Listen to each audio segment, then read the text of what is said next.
देबे संदेशा सुवना महामाई ला जाके। गद गद हो ही जीवरा मोरो अपन ढेरौठी पाके।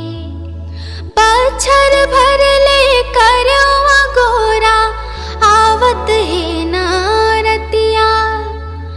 दर्शन ले अब फूल जाही जी संगी मोरो छतिया। महामाई आ जाबे के दरस देखा जाबे। ओ महामाई आ जाबे के दरस देखा जाबे। डोंगड़ गढ़ बमलाई ला कहिबे संबलपुर समलाई। दुरुक के चंडी दाई ला कहिबे रतनपुर महामाई।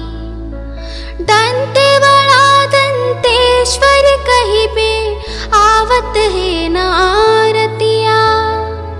दर्शन ले अब फूल जाही जी संगी मोरो छतिया। महामाई आ जाबे के दरस देखा जाबे। ओ महामाई आ जाबे के दरस देखा जाबे। ओ महामाई आ जाबे के दरस देखा जाबे।